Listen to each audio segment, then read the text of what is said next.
আমার উপর অভিযোগ আমি রাজ বিদ্রোহী, তাই আমি রাজ কারাগারে বন্দী এবং রাজ দ্বারে অভিযুক্ত। এক ধারে রাজার মুকুট, আর ধারে ধূমকেতুর শিখা। একজন রাজা, হাতে রাজদণ্ড, আরেকজন সত্য, হাতে ন্যায়দণ্ড।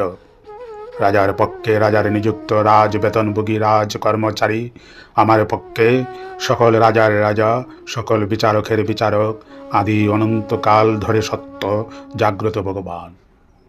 আমার বিচারককে কেহ নিযুক্ত করে নাই। এ মহাবিচারকের দৃষ্টিতে রাজা প্রজা, ধনী নির্ধন, সুখী দুঃখী সকলে সমান। এর সিংহাসনে রাজার মুকুট আর ভিখারির একতারা পাশাপাশি স্থান পায়। এর আইন ন্যায় ধর্ম। সে আইন কোনো বিজেতা মানব কোনো বিজিত বিশিষ্ট জাতির জন্য তৈরি করে নাই।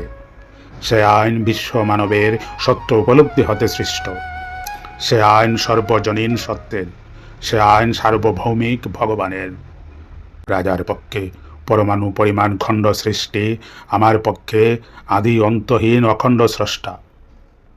রাজার পেছনে ক্ষুদ্র, আমার পেছনে রুদ্র। রাজার পক্ষে যিনি, তার লক্ষ্য স্বার্থ লাভ অর্থ।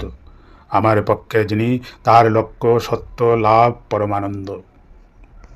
রাজার বাণী বুদ্বুদ, আমার বাণী সীমাহারা সমুদ্র।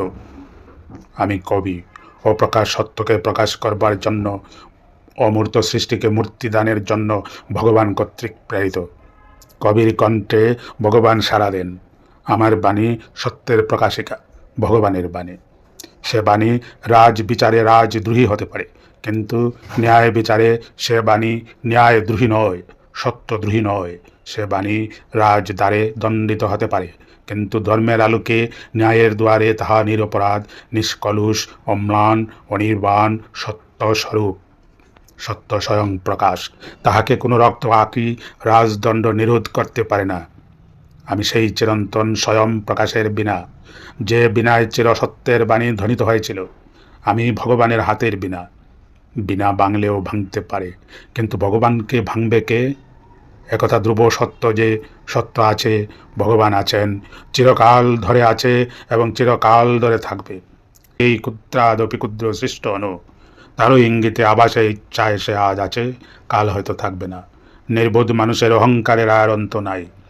সে যাহার সৃষ্টি, তাহাকেই সে বন্দী করতে চায়, শাস্তি দিতে চায়, কিন্তু অহংকার একদিন চোখের জলে ডুববেই ডুববে।